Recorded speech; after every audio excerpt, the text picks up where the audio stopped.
The story begins with Harry Potter enduring another miserable summer at the Dursleys' house on Privet Drive, where the days drag on like a never-ending potions class with Snape glaring at you. He's huddled under his bed covers, practicing the Lumos spell to sneakily read his school books. Because let's face it, no magic outside Hogwarts is the wizarding world's worst rule. It's like telling a Quidditch star not to fly during off-season. Aunt Petunia is her usual snippy self, treating Harry like a house elf who's forgotten the laundry, while Uncle Vernon grumbles about freaks and nonsense. Then comes the dinner disaster. Vernon's sister, Aunt Marge, arrives, a woman built like a bulldog with opinions sharper than a goblin's dagger. She belittles Harry relentlessly, calling him a burden, mocking his good-for-nothing parents, and even comparing him to a stray dog. Harry tries to hold it together, biting his tongue harder than Ron chewing on a Bertie Bott's every flavor bean gone wrong. But when Marge calls his father a drunk and his mother worthless, Harry's magic erupts like a fireworks show gone rogue. He inflates her like a balloon animal at a birthday party, watching in shock as she swells up, floats toward the ceiling, and bobs out the door into the night sky, yelling obscenities all the way. Panicking about expulsion from Hogwarts, because underage magic is a big no-no, Harry grabs his trunk, snatches his wand, and storms out into the darkness, declaring he's done with the Dursleys for good, his heart pounding like he's just dodged a bludger. Harry wanders the shadowy streets, trunk bumping along like a grumpy troll, feeling more vulnerable than a first year facing the sorting hat. The night air is thick with tension, and suddenly he spots a massive, shadowy dog-like figure lurking in the bushes, its eyes gleaming like cursed emeralds, enough to make anyone's spine tingle like they've been hit with a tickling charm. Startled, Harry trips backward, his wand flying out instinctively, and poof! He accidentally summons the night bus. This outrageous triple-decker purple monstrosity that screeches to a halt right in front of him, nearly flattening a lamppost in the process. The conductor, Stan Shunpike, pops out with a pimply grin and a thick accent, welcoming Harry aboard like he's inviting him to a party at the Leaky Cauldron. "Where to, mate?" Stan asks, while the driver, Ernie Prang, revs the engine like it's a dragon ready to breathe fire. Harry, still shaking from the dog sighting, disguises his name as Neville Longbottom and asks for Diagon Alley. The bus lurches off in a wild ride through London, squeezing between double-deckers, jumping over traffic jams, and even teleporting across bridges. It's like a roller coaster, designed by Fred and George Weasley on a sugar high. Stan chats away, reading from the Daily Prophet about Sirius Black's escape from Azkaban, painting him as a wild-eyed murderer who blasted 12 muggles and his pal Peter Pettigrew to smithereens with one curse. Harry listens in growing dread, his mind racing faster than the bus, wondering if this black guy is connected to the shadowy dog or his own scar-tingling past. Finally, they arrive at the Leaky Cauldron, where Minister Cornelius Fudge himself greets Harry with a nervous smile, surprisingly letting him off the hook for the Aunt Marge incident, citing safety concerns amid Black's escape. Harry breathes a sigh of relief, but the mystery thickens like a botched polyjuice potion. Harry settles into a cozy room at the Leaky Cauldron, munching on free sundaes and feeling like he's won the House Cup early. Finally, a break from the Dursleys' dungeon. He explores Diagon Alley, the bustling wizarding street alive with owls hooting, cauldrons bubbling, and kids eyeing candy like chocolate frogs that actually leap. Harry splurges on school supplies. Just when he's geeking out, Ron Weasley and Hermione Granger burst in, reuniting with hugs and laughs that warm Harry like a fresh butterbeer.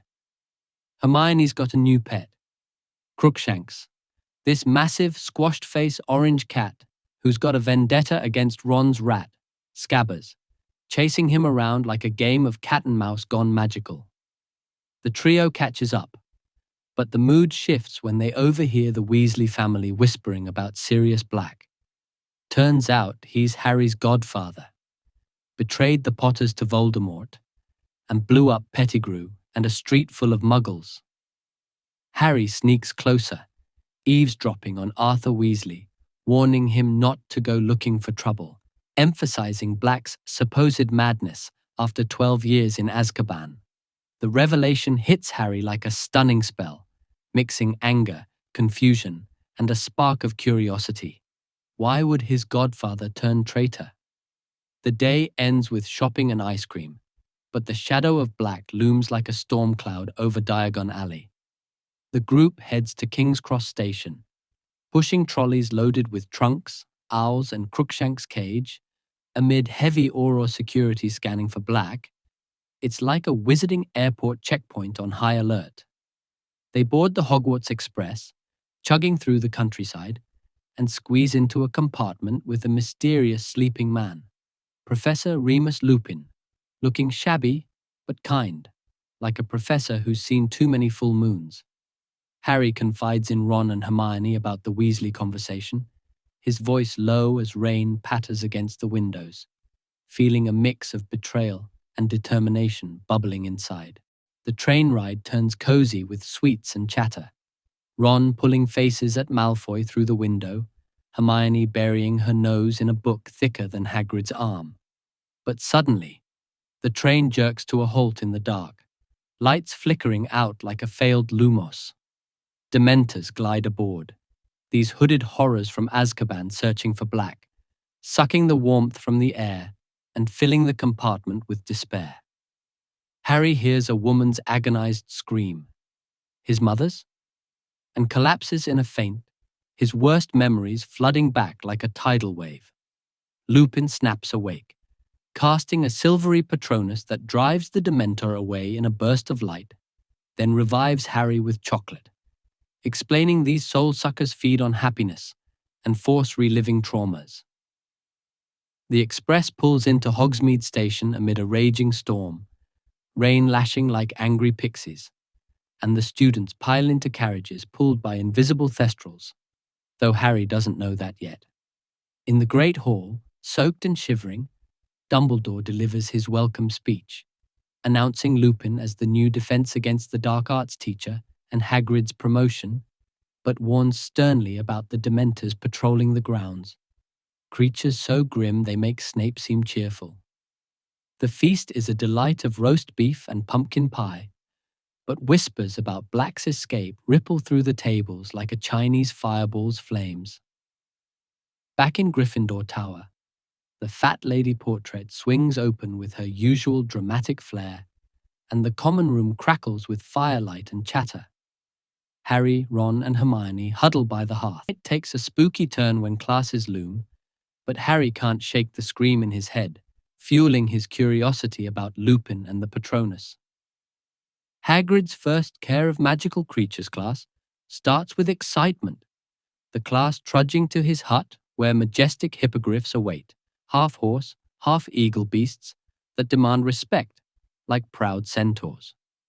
Harry bows to Buckbeak, the grey hippogriff, earning its trust and a thrilling flight over the lake, Wine whipping his hair like a Quidditch chase. But Draco Malfoy, ever the spoiled snake, insults Buckbeak as a great ugly brute, getting slashed on the arm for his trouble, serves him right for not listening to Hagrid's warnings. Malfoy milks the injury like a drama queen, threatening to get Hagrid sacked with his father's influence. The class ends in chaos, Hagrid deflated, but proud of Harry. In Transfiguration, Lupin's lesson shines, teaching boggarts, shapeshifters that become your worst fear. Neville's boggart is Snape, dressed in his grand's clothes for laughs. Ron's a giant spider, roller-skated away. But Lupin stops Harry before his turn, the boggart turning into a Dementor, hinting at Harry's deepest terrors. The castle buzzes with Halloween vibes, but disaster strikes when Sirius Black slashes the fat lady's portrait, trying to force entry to Gryffindor Tower. The fat lady flees in terror. The school locks down, and students camp in the Great Hall on sleeping bags, whispering theories like ghosts at a banquet. Harry overhears Snape accusing Lupin of helping Black, their tension crackling like a dueling spell. Harry sneaks into Hogsmeade via a one-eyed witch passage, emerging in Honeydukes' cellar amid sweets galore, overhearing Fudge, McGonagall, and Hagrid spilling tea on Black. He was James Potter's best friend, the Potter's secret keeper, betrayed them to Voldemort, and allegedly killed Pettigrew with a curse that left only a finger. Harry boils with rage, vowing revenge like a phoenix rising, his heart aching for the family he never knew. Exams wrap up with Buckbeak's execution looming. The trio visits Hagrid's hut for support, finding Scabbers miraculously alive in a milk jug. As the executioner approaches, they sneak out the back, but Scabbers bites Ron and flees, dragging him under the Whomping Willow as the Grim lunges. Harry and Hermione follow into a twisting tunnel, emerging in the dusty, shrieking shack, where Ron's held captive by a gaunt Sirius Black, who disarms them with a wild grin. Lupin bursts in, embracing Black like long-lost brothers, shocking the trio into silence. The plot twists like a Cornish pixie's prank. Lupin reveals the Marauders map's creators, himself, Moony, James, Prongs, Black, Padfoot, and Pettigrew, Wormtail, a band of mischief makers who became Animagi to help Lupin through werewolf transformations. Black explains the truth. Pettigrew betrayed the Potters, faked his death by cutting off his finger and exploding the street, then hid as Scabbers for 12 years. Hermione pieces together Lupin's lycanthropy from his absences and Boggart Moon. Snape sneaks in under Harry's invisibility cloak, disarming everyone and vowing to deliver Black to the Dementors, his grudge against the Marauders boiling over like a cauldron on high heat. Harry, Ron, and Hermione stun Snape, knocking him out cold. Black and Lupin force Scabbers to transform, revealing a sniveling Peter Pettigrew, who confesses his betrayal to save his skin, begging for mercy like a cornered rat. The group plans to turn him over to the authorities, but as they exit the shack, the full moon rises.